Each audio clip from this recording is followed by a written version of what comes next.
de devolver a prisión a los que liberaron,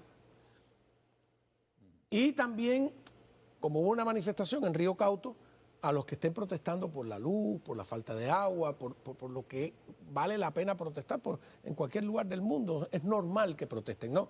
Pero ellos, miren el tipo de amenazas que hacen. De 2 a 5 años de privación de libertad para quien provoque un desorden público utilizando las redes sociales. En resumen, ¿es eso? Es esa la sanción que tiene prevista el Código Penal. Vamos a ver, algunas personas han preguntado por la difamación de organizaciones, de instituciones, porque pudiera estarse violando el derecho de alguien, pero también ese alguien está en un lugar y ya entonces ahí el efecto no es solo para mí, sino también para la institución en la que yo me encontraba. A ver, ya no puede solo criticar a las figuras, que está el delito de desacato, que incluye no solo al presidente, a los miembros del buró político, etcétera, sino a la institución. O sea, el INIT no puede escribir, a lo mejor... Después del último Código Penal no ha quedado para la disidencia o para los opositores o para los manifestantes civiles, que no ha quedado un solo resquicio por el que no haya algún tipo de pena. Esa es una de las razones por la que en un informe de protestas que hacemos mensualmente está comprendido todo, está comprendido lo que tú escribas en las redes sociales, incluso lo que tú puedas decir en WhatsApp. Hay una persona que por escribir en WhatsApp o poner un meme en WhatsApp sobre un dirigente, lo estaban procesando.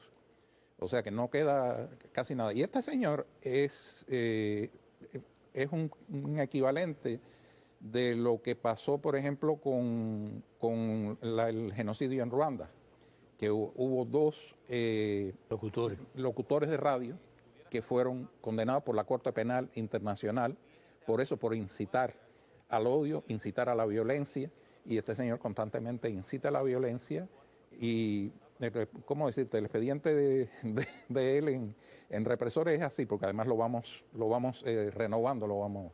No, además, todos estos extremos siempre ha existido, lo que ahora los han codificado y requetecodificado. De hecho, el delito de propaganda enemiga, que antes el máximo era 8 años, ahora creo que son 15, porque dice que se usa las redes sociales, etcétera, etcétera.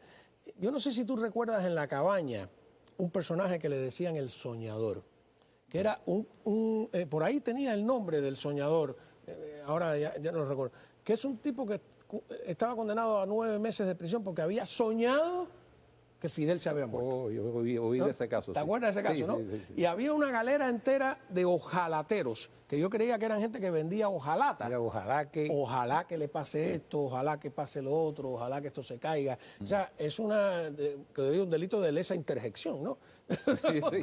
Absolutamente enloquecida. Pero ahora este señor se dedica desde la televisión. Bueno, y ahora yo digo, este señor mañana se cae el régimen y él dice, yo recibía órdenes. Bueno, lo desprestigia como periodista, que no lo es, o como abogado, pero ¿es una justificación el yo recibía órdenes? No es justificación. Juan Antonio creo que te puede hablar. No, eso desde el juicio de Nuremberg a los nazis, que acudieron a Nuremberg diciendo, bueno, las leyes, yo lo que hacía era cumplir las leyes que había en Alemania. Esa era la soberanía alemana y las leyes de Alemania. Y eso lo decían los fiscales, eso lo decían, por supuesto, los perpetradores de crímenes directos en campos de concentración, y todos querían, los propagandistas, que también eran... Los Goebbels.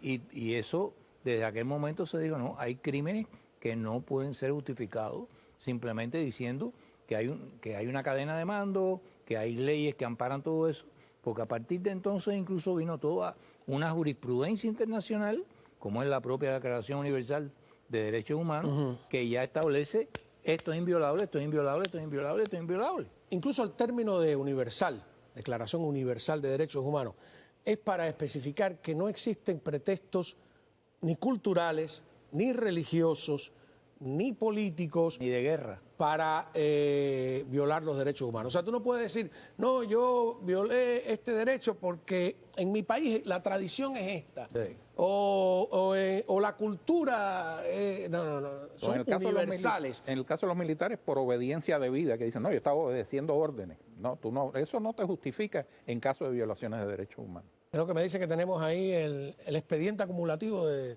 Humberto López en expediente represores. Sí, claro, no era así que le llamaban sí, ellos en en Cuba. la primaria. En primaria, Te seguía. secundaria y pre, Sí, y te después seguía. se convertía en expediente laboral. Sí, sí, te seguía a lo largo de tu vida.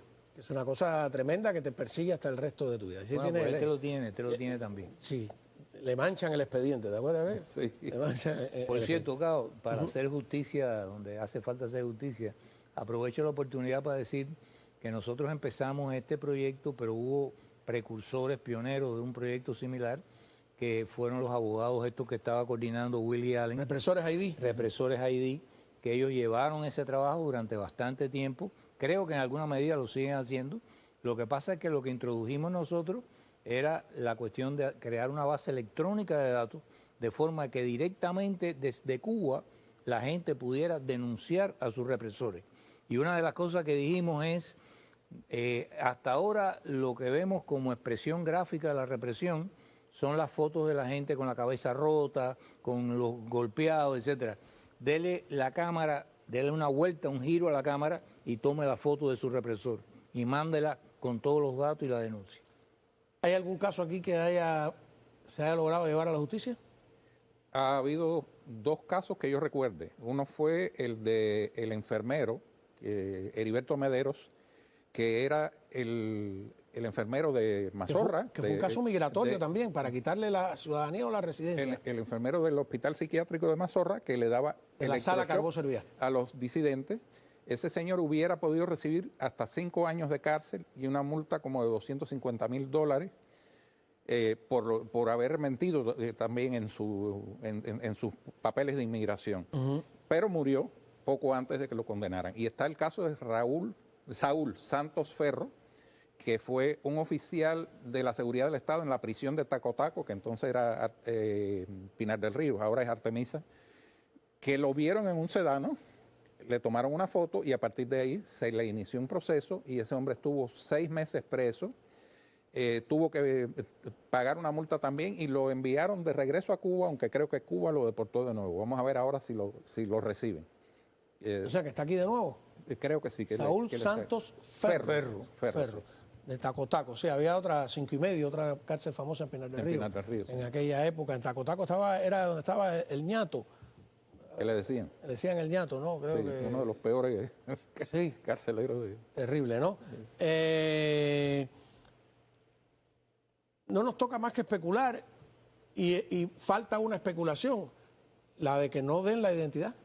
¿Podría pasar eso? ¿De esta persona? Sí. Es posible que pase. O sea, no te digo que ¿Por qué? es muy ¿Qué probable. ¿Qué buscarían no dando la identidad? Bueno, si el Porque hombre... inmigración no tiene que presentarlo ante la fiscalía. Aquí hay una cosa que creo que mencionó el abogado que nos precedió, que es que como parte de este proceso, una vez que a ti te capturan, te pueden ofrecer, en dependencia de la valoración que haya, de qué nivel de acceso a información tú tienes, desde el punto de vista operativo, lo que sea, te pueden ofrecer el tener eso en cuenta y disminuir tu pena o incluso hacer desaparecer tu causa si pasas a colaborar con el FBI, si pasas a colaborar con la CIA, con el Departamento de Inmigración, con el que sea. Si estas personas, en lugar de estarse escondiendo, en lugar de estar diciendo, no, yo no estaba en nada, yo simplemente vivía allá, llegaran de forma, digamos, valiente, decente, honesta, y dijeran, yo allá era esto y esto y esto y esto, estoy dispuesto a denunciar y a colaborar, eso por lo menos sería tenido en cuenta a los efectos del proceso que se le siga. Claro, si el hombre es un criminal, en un caso donde se han cometido asesinatos, ya esa es otra historia. Claro. No, porque primero es un asunto de transparencia, segundo es también pues enviar un mensaje a los que ahora mismo están reprimiendo, defender a las víctimas. La idea de esta no es ni chivatear, ni crear un comité, un CDR aquí o unos servicios de chivatería en Miami. No. El problema es proteger a los indefensos que están en Cuba, amenazados por tipos como este canalla de la televisión y el otro, y el fiscal, y toda esa caterva de gente que tiene el alma llena de murciélagos, que entonces la gente hasta ahora no se puede hacer otra cosa, mientras no se puede hacer otra cosa, que es, digamos, que se la piensen dos veces. Que se la piensen dos veces o que cada vez haya menos personas Pero dispuestas también a prestarse para está eso. la parte de la comunidad aquí en Miami, o sea, que ha visto a estas personas gozar de impunidad en Cuba, pero además también aquí hasta ahora. Claro. Entonces, yo espero que teniendo en cuenta el cambio de administración, el equipo de Trump, en el que hay muchas personas que estuvieron aquí en Miami, que conocen la dinámica de esta comunidad, pues entonces esto se convierta en una operación, no solo en una detención de un señor, sino que esto continúe. Y los datos existen, nosotros tenemos los datos, incluso los datos personales de estas personas en récord. Y el FBI tiene una unidad especial con la que hemos colaborado, que se dedica específicamente, no solo para cubanos, sino para casos similares, de gente que son torturadores o violadores de derechos humanos en el exterior, han venido para acá y ellos reciben denuncias, las procesan y las investigan. Sí. Y se ha colaborado con ellos pasando el expediente. Sí, te quería decir que, quisiera repetir cómo pueden las personas denunciar sus casos. Como tenemos una base de datos interactiva, tú entras a represorescubanos.com y encima hay una pestaña que dice denúncielo. Tú entras ahí, pones tu información porque te tienes que responsabilizar con tu denuncia y a partir de ahí pones la información. O sea, no reciben denuncias anónimas. No. Tiene que ser una denuncia seria, no es ahora. No, tú tienes que poner tu número de teléfono, no se presta, si tienes un email, lo que sea. Represorescubanos.com. Represorescubanos.com. Pestaña, denúncielo. Pinchas ahí y llenas el. Una cuestión que tiene que ver con esto que tú dices. Nosotros desde el principio establecimos algunas normas. Nosotros no damos las direcciones personales de los represores en Cuba para evitar represalias de mutuo propio de alguien que quiera, incluso para evitar autoprovocaciones de que ellos mismos vayan y le tiren un cóctel molotov a la casa de la familia y digan después, no, esa es la gente de Miami. Segundo, la cuestión esta de que cualquiera, y eso ocurrió una vez al menos que yo recuerde, una sola vez, cualquiera que se sienta que ha sido maltratado, abusado en esta denuncia que no es justa, usted puede venir a nosotros y nosotros... O sea, el acusado puede protestar. El acusado puede protestar y nosotros reabrimos la investigación a partir de eso. Y la tercera, en Cuba no podemos hacerlo por razones obvias. El que haga una denuncia en Estados Unidos la tiene que traer con un affidavit firmado ante notario, de forma que se responsabilice. Pero ahí veo, a ver, esta es la página. Inicio, los represores, identifíquelo, denúncielo. Ahí donde está la manita, ahí, ¿no? Ahí. Denúncielo. Pero ahí no necesitas un affidavit. ¿no? Si estás aquí, sí. Si estás aquí, tú tienes que incluirlo ahí. Si tú eres... ¿Cómo tú incluyes un affidavit por...? No. Si el que denuncia es una persona radicada en Estados Unidos, tiene que o traerlo en persona o hacernos llegar un affidavit por vía de... Hasta donde yo recuerdo, Juan Antonio, el affidavit es más bien, creo que es para, si tú quieres que ese caso llegue a las autoridades de los Estados Unidos. Bueno, claro. Si tú quieres procesar ese caso y llevarlo a las autoridades de Estados Unidos, al FBI, a Homeland Security, entonces tú redactas un affidavit y lo firmas y nos lo remites y nosotros lo hacemos llegar. Con la unidad esa que te mencionaba. Lo notarizas además, sí. Ok. Bueno, nada, muchísimas gracias a ustedes y seguiremos los acontecimientos, a ver. Sí. Hay tantas noticias de todo tipo, por supuesto, que preocupan a muchísimas personas, pero le hemos dedicado tiempo a esto porque nos parece justo porque ahora mismo se está amenazando, intimidando a la población, a los opositores, a todo el mundo dentro de Cuba y eso no lo hace un ente etéreo, son canallas de carne y hueso. Muchísimas gracias a ambos por haber estado aquí con nosotros y cuando regresemos vamos a hablar con un periodista ucraniano para saber si ellos allá, si los ucranianos creen realmente en el cese al fuego. Volvemos.